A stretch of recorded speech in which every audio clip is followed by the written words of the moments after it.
Alright, so I'm shooting a shout out and a response video here to a very enjoyable video that I just watched, and someone, again, whose channel people should be checking out. This is apropos of wet snow, and the video was called The Risk of Creativity. Now, a young man here was, I guess, talking about the problem that comes with self-awareness and how anxiety and dread sort of washes over you once you really do get into some traditions of philosophy, existentialist philosophy, and the need for a response to that by way of meaningful engagement with the world. And I think he was, basically suggesting that unfortunately, there doesn't seem to be real meaningful resources. I think, and I'll, he used some of the examples of the ill ways that the Nazis had appropriated Nietzsche. Now, I think some of these, I'm going to say this here about Nietzsche's work. I think that people sometimes misunderstand some of this. I think Nietzsche's appreciation for courage and valor and strength is true, but it's also an appreciation for different cultural values. I mean, he himself was a genteel person. He was very, very polite, very mild mannered. He wasn't out wielding sword and such things. Uh, I think to see that he makes his distinction between the rational person and the intuitive person. The rational person is the person who just aligns with the prevailing culture.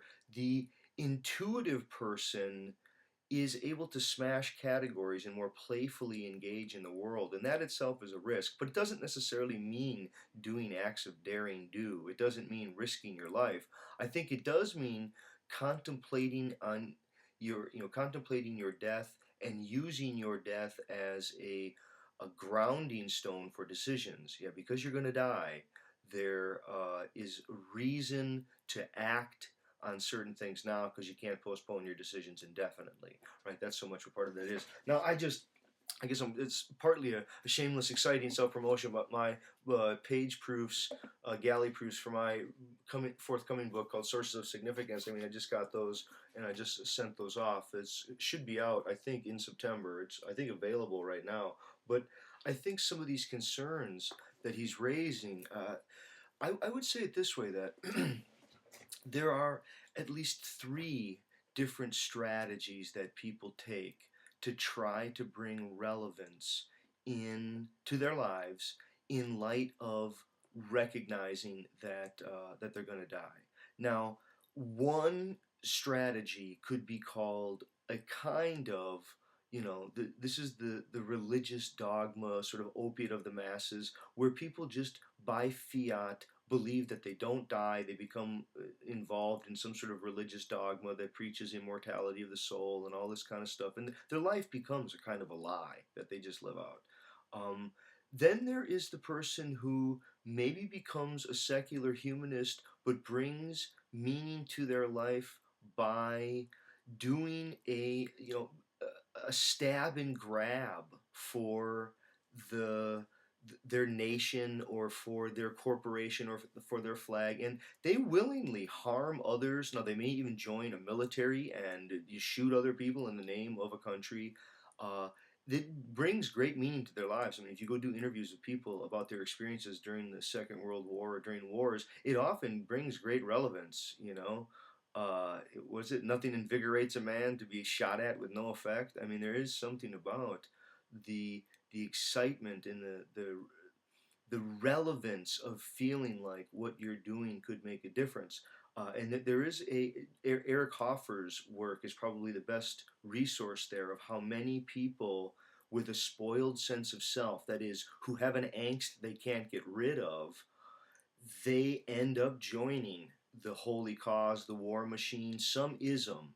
The ism becomes a cult. Now, there are other people who end up doing what you're suggesting is an obvious failure. They're going to try to do the consumer couch junkie. They're going to hang around, think that ease, comfort, and convenience is going to save the day. Yeah, like a crunchier chip, ooh, a better tasting Dorito, and a funnier sitcom. After a while, being provided for just doesn't work. It just doesn't work. And so the question is, how does one give? How does one give in a relevant way?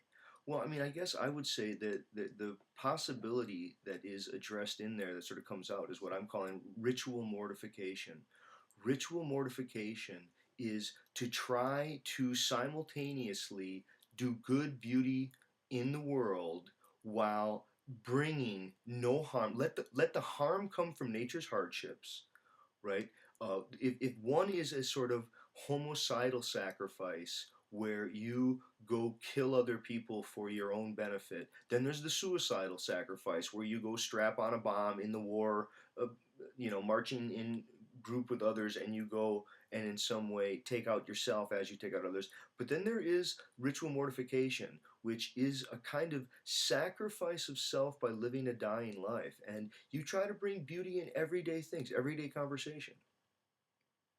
I think to really, that's the one thing the advertisers don't want you to know. They're scared you're going to wake up and remember that it's the flickering candlelight and the conversation that people have.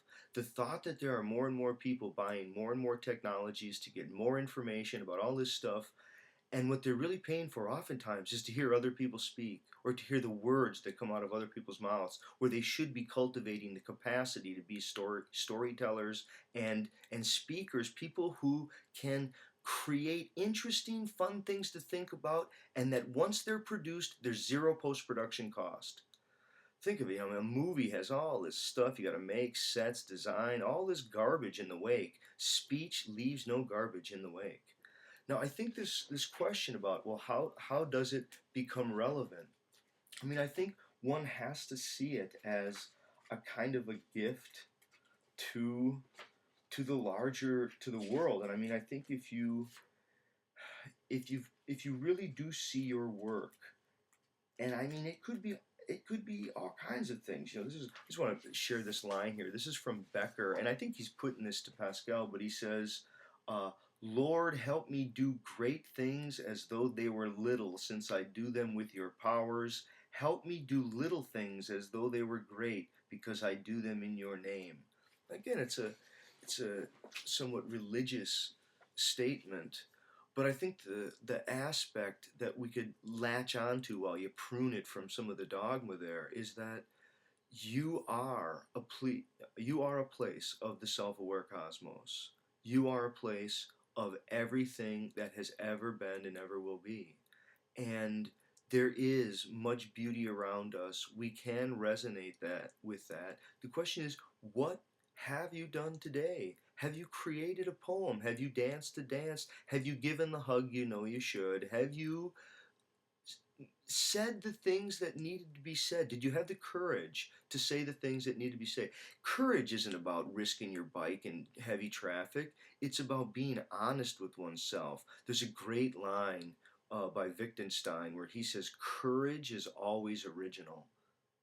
Yeah, courage is always original. Such a beautiful line. It's like what makes life important isn't being original in some goofy way, like walking around wearing underwear on your head and, I don't know, a used condom dangling from your ear. Yeah, you could do that. No one else has ever done that, but for good reason.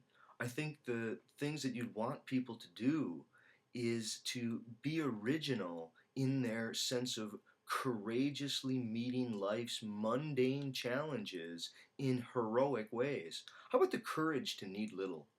And so much of these, these are ideas from the book that are coming out, but I mean, the courage to need little. Next time you see some person who looks like they're really cloaked in expensive uh, clothing and they're driving a luxury car or something, try to say to yourself, really see it. This is a person who feels a need to to be seen in a certain way.